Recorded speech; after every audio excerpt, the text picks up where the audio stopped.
Hi everyone, this is from CBS academy. இன்னைக்கு நம்ம Dinamani news பேப்பரில் இருக்கக்கூடிய கரண்ட் அஃபேர்ஸ் பார்க்கலாம். ஸோ ஃபர்ஸ்ட் பார்த்தீங்க அப்படின்னா, தமிழ்நாடு பாடநூல் கழக தலைவராக லயோலா மணி நியமனம். ஸோ இந்த topic group 1 main syllabus, group 1 prelim syllabus unit 5ல பார்த்தீங்க அப்படின்னா அந்த எஜுகேஷன் பாலிசி இன் தமிழ்நாடு இதில் வந்து கவர் ஆகும்.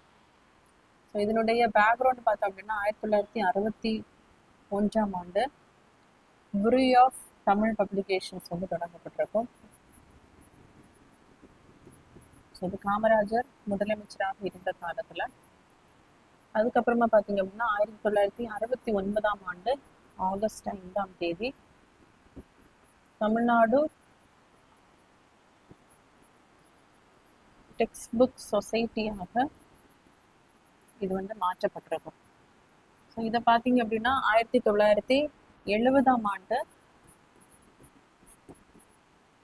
Society registration act, society registration act 1850 அடிப்படையில் இதை வந்து பதிவு பண்ணியிருப்பாங்க. அடுத்ததான் 1993ஆம் ஆண்டு பார்த்தீங்க அப்படின்னா தமிழ்நாடு டெக்ஸ்ட் புக் கார்பரேஷனாக மாற்றப்பட்டிருக்கும். அடுத்ததாக பார்த்தீங்க அப்படின்னா 2013ஆம் ஆண்டு Tamil Nadu text book and educational service கார்பரேஷனாக பெயர் மாற்றம் பண்ணப்பட்டிருக்கும். ஸோ இதனுடைய தற்போது நியமிக்கப்பட்ட தலைவர் பார்த்தீங்க அப்படின்னா லயோலா மணி அவர்கள் நியமிக்கப்பட்டுள்ளார். ஸோ இவங்க பார்த்தீங்க அப்படின்னா நம்ம தமிழ்நாடு ஸ்டேட்டில் 12ஆம் வகுப்பு வரை உள்ள அந்த மாணவர்களுக்கு பாட புத்தகத்தை வந்து பப்ளிஷ் பண்ணக்கூடிய அமைப்பு. அதே மாதிரி அந்த பிள்ளைகளுக்கு வழங்கக்கூடிய crayons, pencils,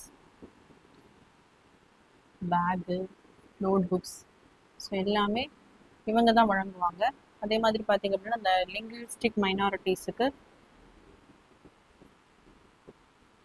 so Malayalis, Kannada, இந்த பிள்ளைங்களுக்கு பார்த்தீங்க அப்படின்னா 10ஆம் வகுப்பு வரை உள்ள பிள்ளைங்களுக்கு வந்து புக்ஸ் எல்லாமே ரெடி பண்ணி கொடுக்குறவங்களும் இந்த தமிழ்நாடு பாடநூல் வழக்கம் தான்.